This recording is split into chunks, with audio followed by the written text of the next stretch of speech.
Sean bienvenidos a todos este video. Mi nombre es Luis Mengíbar, soy estudiante de la licenciatura de Mercadeo Internacional en la Universidad de El Salvador y en este día les vengo a compartir mi resolución del parcial número 3, el examen parcial final de la asignatura Macroeconomía 1. Tenemos como tema los efectos de una política fiscal y monetaria en una economía abierta y una economía cerrada, la movilidad perfecta y los tipos de cambio. Para iniciar, comenzamos con un pequeño índice que nos servirá para ir calentando motores y conocer un poco de los temas que vamos a abordar en este video. Comenzamos con el modelo ISLM o modelo Hack-Hinson.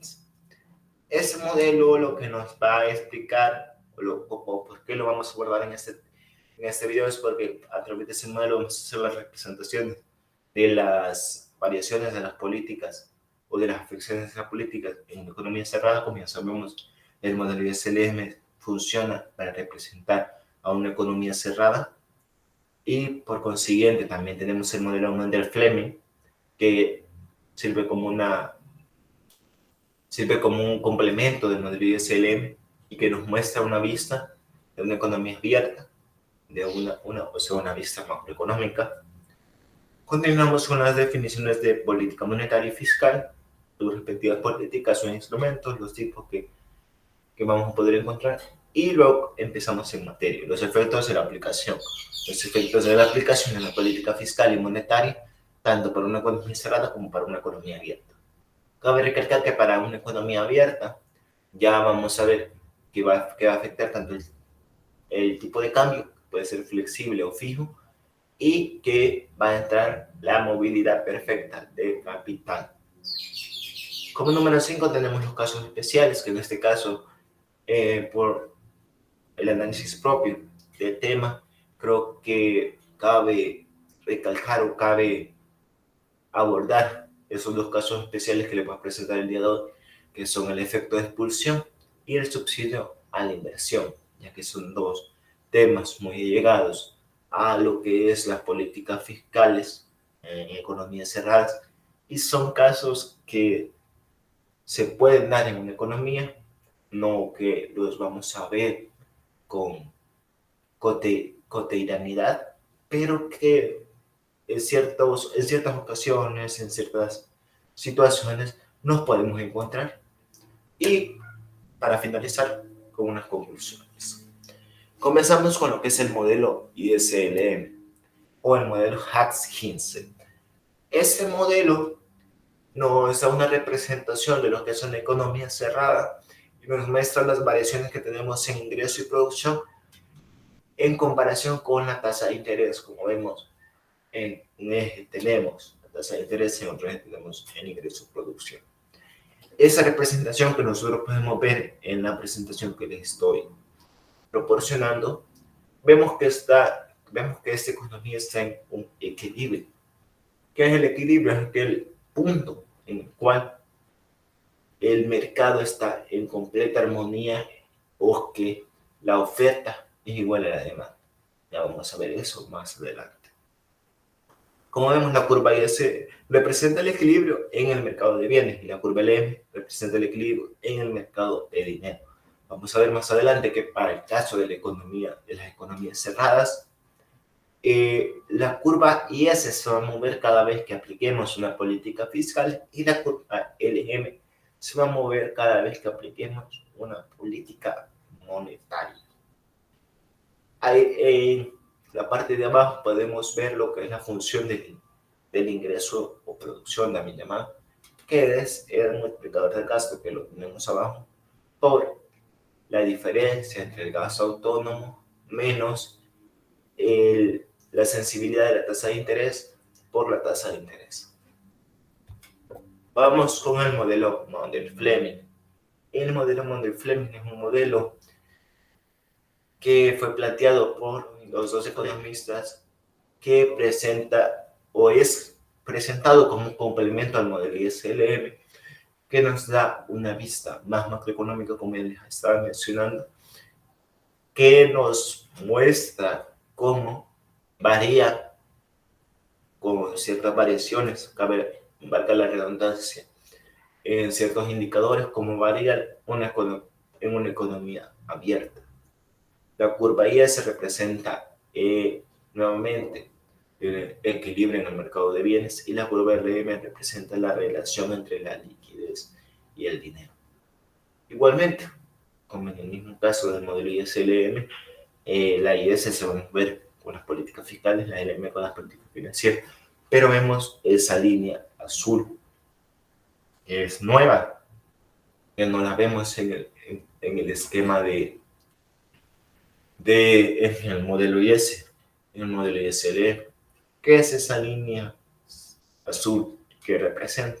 Esa línea azul es la balanza de pagos.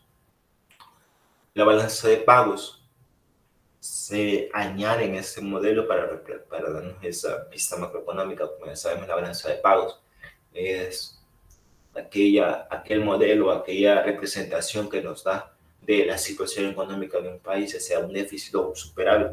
Y es la balanza de pagos la que nos da esas situaciones, y como vemos, para que la economía esté en un equilibrio, en un punto pleno, debe ser que la balanza de pagos sea igual a cero. Como vemos, ahí vemos la función de la curva IS para este modelo Mendel-Fleming, que es el consumo más la inversión, más el gasto público, más las exportaciones por la importación. La perfecta movilidad de capitales. El capital puede salir o entrar de una economía a otra sin ninguna barrera. Esto se los venía comentando desde el principio de la presentación. Vamos a ver lo que es la perfecta movilidad de capitales, que es uno de los supuestos de este modelo, que el capital o cualquier otra forma ya sea de activos financieros, se puede mover de una economía a otra de manera más anglosajona, digamos, se puede mover de país en país sin ninguna barrera. Digamos, yo puedo tener un dinero aquí, puedo tener dinero aquí en El Salvador, puedo moverlo a Honduras sin ningún tipo de restricción, para moverlo a México sin ningún tipo de restricción. El tipo de cambio fijo. El banco interviene en el mercado para mantener constante el tipo de cambio. En este caso, el tipo de cambio, como ya nos menciona la definición, se mantiene constante. Vamos a ver que en estos casos de los tipos de cambio, ciertas políticas no van a ser eficientes, no van a ser eficaces. Debido a esos tipos de cambios, porque puedo mencionar algunos, en este tipo de cambio fijo, la mayoría de las políticas no son eficaces. ¿Por qué? Porque interviene el banco para mantener constante. Entonces, si se tiene esa constante hace que se repele, por la palabra, que se repele esa variación. Entonces, las políticas se vuelven ineficientes o no son eficaces. Y aquí vemos su contraparte, el tipo de cambio variable, que se refiere a una divisa en la que el precio está determinado por factores de oferta y demanda relativos a otras divisas. ¿Qué nos refiere esto? Que en el caso del tipo de cambio variable, la situación va a variar, valga la redundancia. O sea que el precio de las divisas, porque ya hablamos que en este modelo la curva LM se mueve con el mercado de dinero o de divisas. Entonces, esos precios van a ser variables, van a variar independientemente de la situación, como hemos dicho, de los factores de oferta y demanda. Y estos van a ser variables, por lo tanto, algunas políticas ya van a ser eficientes. Continuamos con lo que es la definición de la política fiscal. Una política fiscal es parte de la política económica centrada en la gestión de recursos de un Estado y su administración. La política fiscal es aquella que Keynes nos dijo que el Estado, y es uno de los cimientos para la concepción de una política fiscal, que es que el Estado debe intervenir para solventar los problemas económicos que se tengan en ciertas situaciones. El Estado puede intervenir para hacer que esos problemas se resuelvan. El problema no se resuelve solo, nos mencionaba aquella. Siempre debe haber una intervención para llevar a ese problema a su solución. Vemos que hay dos tipos de políticas fiscales, la política fiscal expansiva y la política fiscal restrictiva. La política fiscal expansiva, perdón, es aquella que busca un crecimiento en la economía, es aquella que busca hacer crecer la economía, hacer que crezca el ingreso, hacer que crezca la producción, hacer que crezca la... Y por su contraparte, la política fiscal restrictiva es aquella que busca una restricción en la economía, un decrecimiento en el ingreso, producción, renta, como ustedes lo conozcan, y que se repelga, perdón, que se haga más pequeña la economía, que decrezca. Y en los instrumentos tenemos lo que es el gasto público, los impuestos y las transferencias.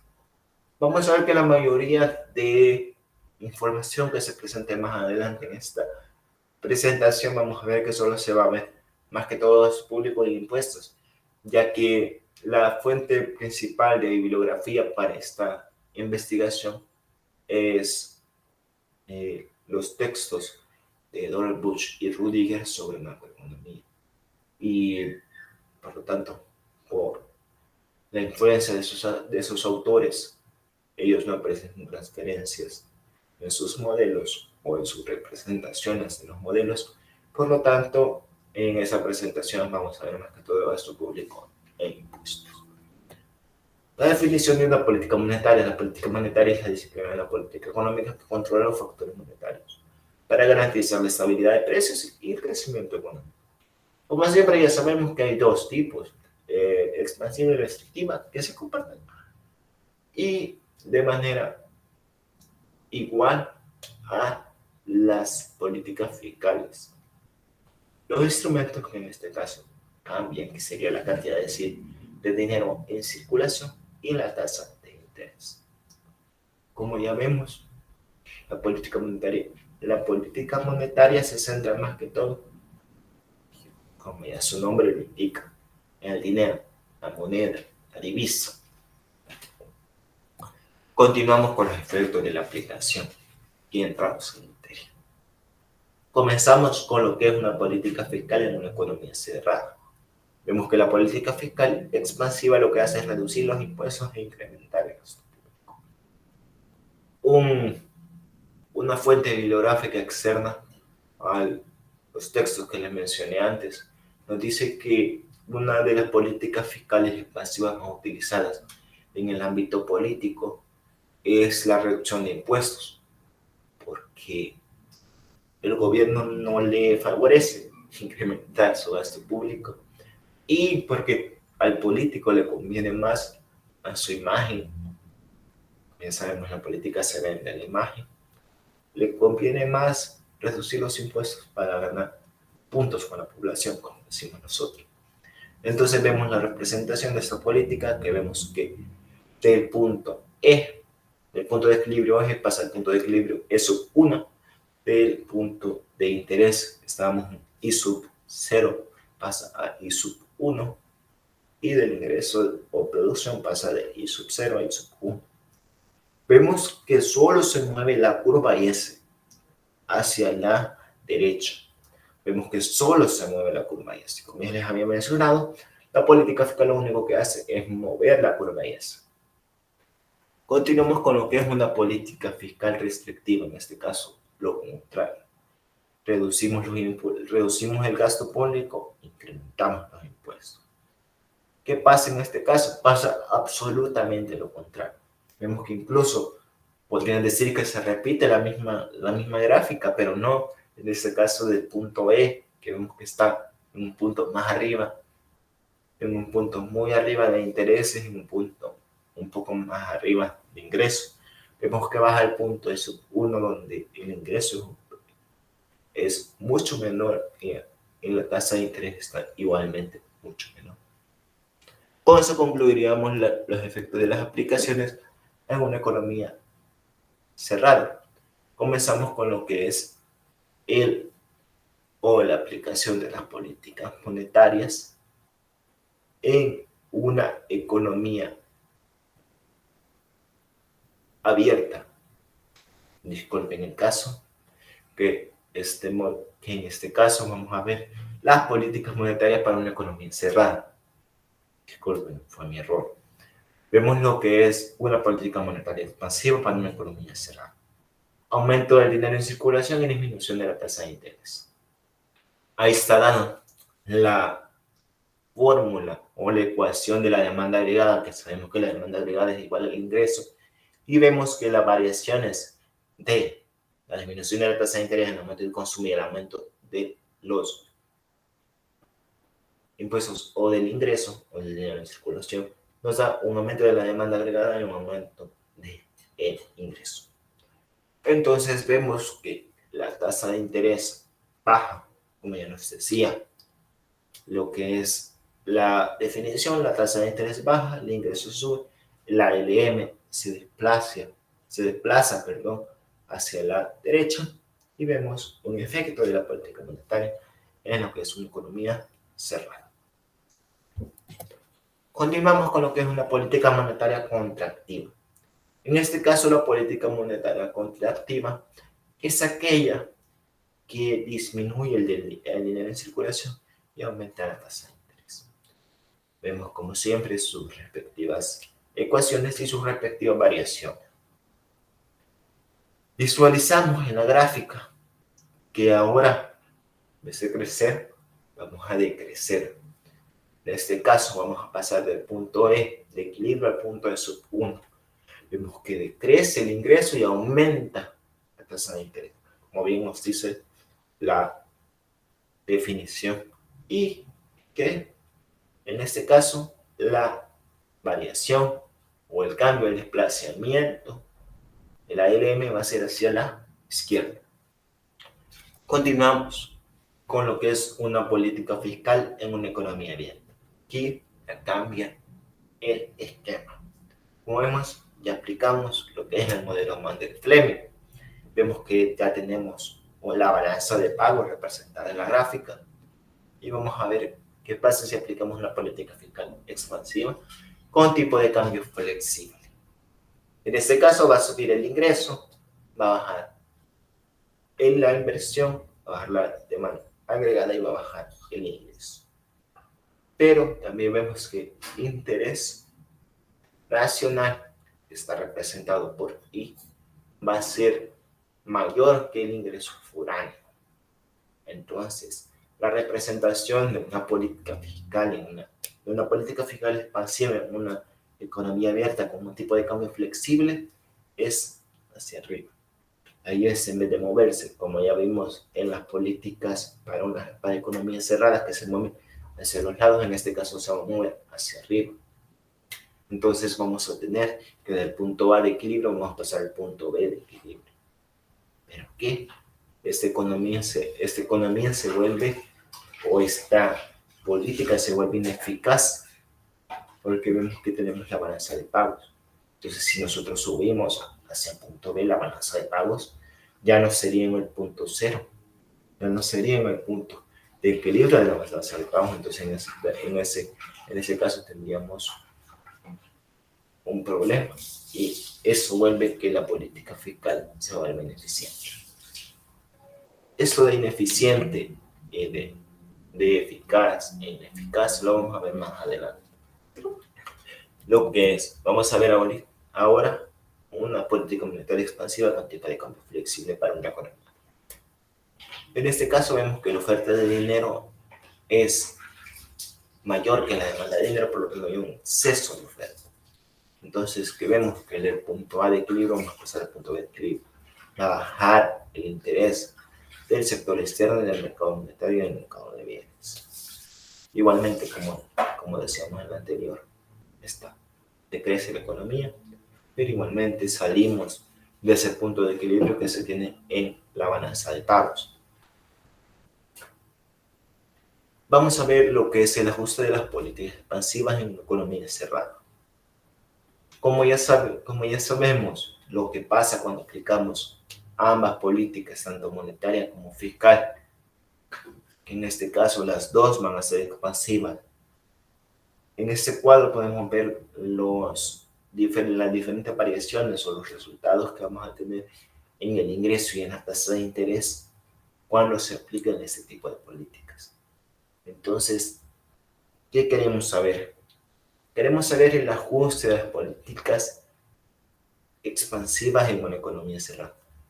En específico, queremos saber cómo se ajusta una política de expansión monetaria. Como ya sabemos, cuando se aplica una política de expansión fiscal, se mueve solo por país, ya no se, y se mueve a un nuevo punto de equilibrio.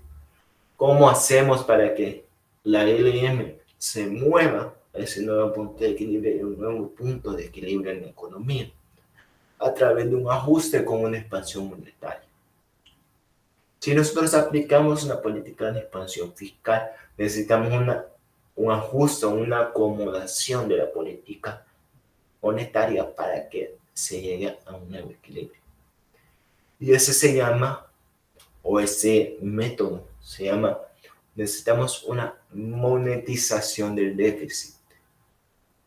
O sea, vamos a pedir que el Banco Central, el ente regulador de la economía de esa región o de ese país, nos imprima más dinero para que el mismo gobierno pague sus bonos y esto haga que la LM se desplace y se encuentre en el nuevo punto de equilibrio. Continuamos con lo que es las medidas económicas efectivas como movilidad perfecta de capital y tipo de cambio flexible. En este caso, la única política que es eficaz con un tipo de cambio flexible con una movilidad perfecta de capital es aquella que es la política monetaria expansiva. Porque vemos que se incrementa el ingreso y se va a reducir el interés, por lo tanto la balanza de pagos se va a bajar y se va a tener un nuevo punto de equilibrio. Comenzamos con los casos especiales. En este caso tenemos como primer caso el efecto de expulsión. Comenzamos con lo que nos dice la presentación, que al aumentar el gasto gubernamental, la política fiscal expansiva eleva las tasas de interés impulsando el gasto privado, en especial la inversión. En el caso del efecto de expulsión, vemos un uso excesivo de efecto multiplicador, porque en este caso vemos que lo que varía es el gasto gubernamental. Entonces el gasto gubernamental va a variar el PIB va a variar el interés, los intereses van a hacer que haya una falta de liquidez en el mercado y esa falta de liquidez va a decir que la población va a demandar más préstamos y por lo tanto al demandar más préstamos el sistema bancario va a incrementar el interés. Por lo tanto, ese incremento del interés va a hacer que la inversión baje, porque ya no se va a querer invertir, porque ya no se va a querer prestar porque hay un interés muy alto. Vemos que aplicar una política fiscal en el esquema de la inversión, vemos que hay una reducción muy considerable de la inversión, que hay un aumento mucho mayor de la tasa de interés. Eso es lo que ya les venía comentando. Y donde señala la flecha, ese triángulo que vemos ahí, entre ese E sub 1 y E sub X, que si lo vemos de otra manera, en E sub X es aquella cantidad que hubiéramos alcanzado si la tasa de interés se hubiera mantenido constante. Obviamente, esto se puede lograr a través de una acomodación monetaria, que es el caso que habíamos antes de la monetización del déficit. Podemos lograr que se vuelva a ese punto de equilibrio, pero con solo una aplicación de la política fiscal nosotros perdemos todo ese aumento de ingresos, lo perdemos. ¿Por qué? Porque nuestro ingreso queda en eso uno. Si hay un aumento de producción, ese aumento de ingresos, pero es muy pequeño. es muy pequeño lo que podríamos lograr. Es muy pequeño relativamente a lo que nosotros podríamos lograr con la aplicación de la política fiscal y con la acomodación monetaria. Entonces, ¿qué es el efecto de expulsión en pocas palabras? Es aquel crecimiento en el ingreso que se expulsa por la variación del gasto gubernamental. Porque esa variación del gasto gubernamental hace que ya se den los cambios que ya les mencioné, y eso hace que se expulse ese incremento. Ese incremento que se hace en el gasto gubernamental no se refleje en la inversión, porque en este caso la inversión va a disminuir. Entonces, si la inversión va a disminuir, pues el ingreso va a bajar. Sí, crecimos por el crecimiento del gasto, por el crecimiento del gasto público, pero no es en su totalidad el crecimiento que hubiéramos podido alcanzar. Entonces, ese es un resumen del efecto de expulsión. Vemos otro caso especial que es el subsidio a la inversión o subsidiar la inversión después del esquema de inversión. Ahora se hacen planes para invertir más debido a que aumenta el gasto de inversión. En este caso, nosotros podemos observar un ejemplo de subsidio a la inversión en la vida real en el año 1998, cuando el presidente Ronald Reagan en los Estados Unidos dio un subsidio a la inversión o presentó un subsidio a la inversión a su plan económico. ¿Qué es lo que hace un subsidio a la inversión? ¿Qué es lo que provoca en una economía? El subsidio a la inversión nos provoca que las empresas tengan, como decimos nosotros de manera coloquial, que se tenga un colchón, que se tenga una previsión, que se tenga un dinero, un aumento para la inversión, para motivar esa inversión. Entonces, ¿qué piensan las empresas? Sí, el interés va a crecer. Si hay un aumento en la inversión, el interés va a crecer. Pero, exceptuando ese aumento de la tasa de interés, las empresas piensan, yo tengo esa reserva, tengo ese subsidio de inversión. Entonces, a las empresas ya no les afecta ese aumento de interés, ya no les afecta que el interés haya subido, porque ellos ya tienen vuelvo a repetir, un colchón, un alivio financiero que les funciona para amortiguar el golpe de ese interés, que siempre se pierde. Como vemos,